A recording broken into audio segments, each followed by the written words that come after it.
Eu queria saber como é que uma pessoa ela pode lidar com a culpa depois de falhar. A culpa, ela é uma das grandes armas do diabo contra as pessoas, né? O sentimento de culpa. Existe vários tipos de culpa. Existe a culpa que ela é oriunda de uma situação espiritual real. Existe a culpa que ela é uma culpa psicológica, que a pessoa não consegue superar aquele fracasso. Toda vez que houver acusação na mente de uma pessoa, ela tem que entender que isso não é de Deus.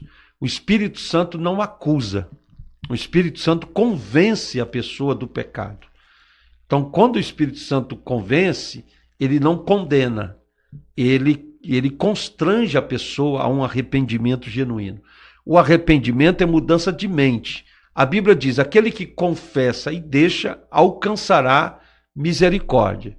Então, a pessoa que comete um fracasso, comete um erro, ela precisa muito de entender um conceito da graça.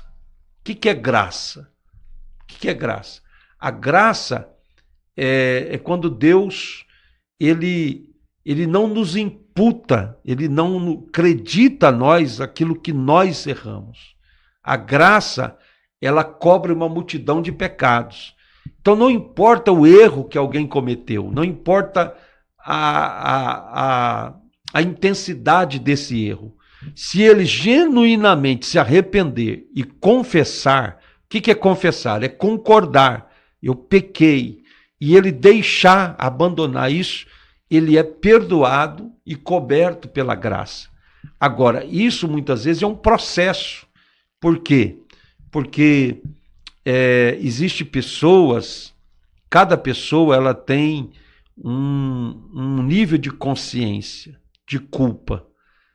Às vezes a criação, os pais muito rígidos, gerou nessa pessoa uma ideia fixa de que ela não pode ser perdoada.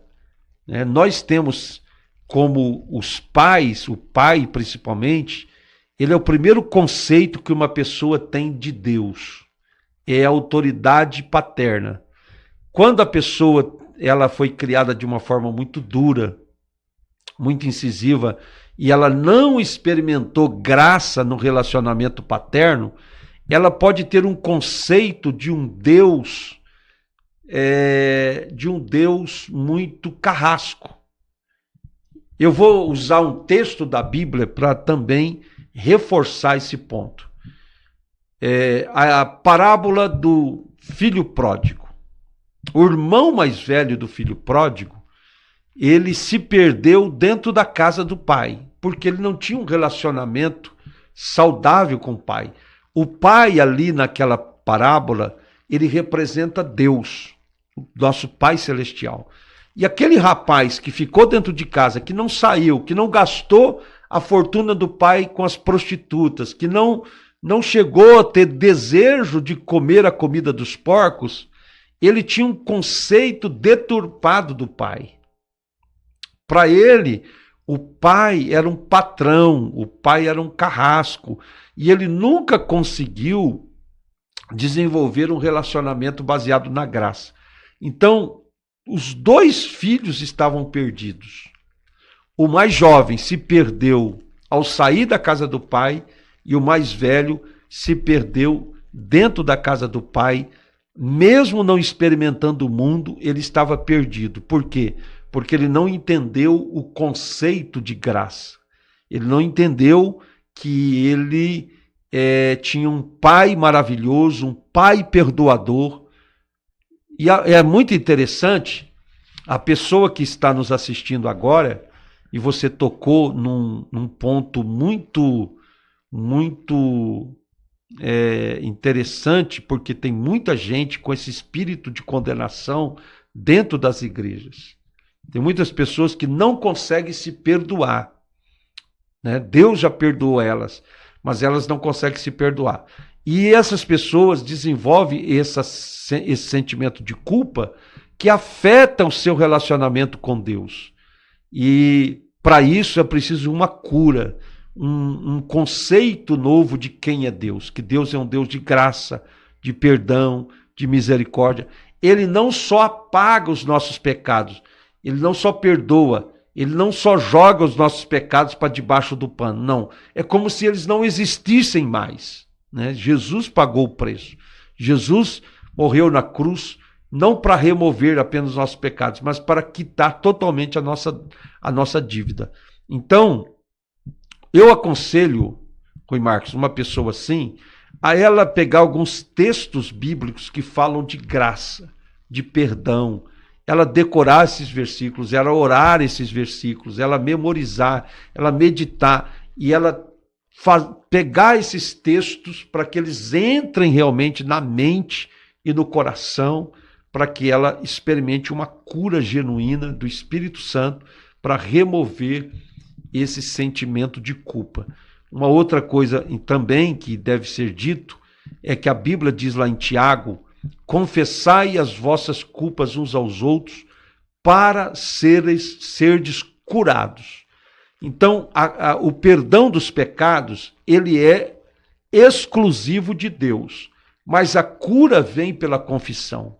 Então, quando a pessoa abre o coração com um conselheiro, com um pastor, com um líder de pequeno grupo, com um discipulador, e ela conta isso, claro que não pode ser para qualquer pessoa, tem que ser uma pessoa de confiança, tem que ser alguém que a pessoa tenha já uma caminhada cristã. Essa confissão para alguém, ela tem o poder de liberar a cura da culpa. Repetindo aqui para que não haja confusão. Nenhum homem tem o poder de perdoar pecados, só Jesus. Mas Tiago diz lá: confessai as vossas culpas uns aos outros para serdes curados. Então, muitas vezes a pessoa precisa procurar alguém, um conselheiro, um pastor de confiança, um líder, para abrir o coração, tirar isso para fora, para que ela experimente genuinamente uma cura espiritual. Perfeito. Pastor, uma das frases mais bonitas que eu já ouvi numa pregação é mais ou menos o seguinte: existe pureza no sangue de Jesus o suficiente para limpar até o mais sujo dos pecados. E eu acho que isso é interessante na mudança de perspectiva da pessoa, porque não é sobre o tamanho do pecado dela, mas pelo tamanho da graça de Jesus. Exatamente. Essa é uma frase muito forte, porque todas as vezes que uma pessoa ela se culpa por algo que Jesus já pagou na cruz, ela está diminuindo a importância do sacrifício de Jesus. Porque Jesus, ao morrer na cruz, ele perdoou os nossos pecados passados, presentes e futuros. Não só os pecados que a pessoa cometeu ou que está cometendo, mas os que ela vai cometer. É claro que isso não é um indulto para você pecar. Não é você cair num outro extremo, né? A epístola de Paulo aos Gálatas, ela fala desses dois extremos, legalismo e antinomianismo.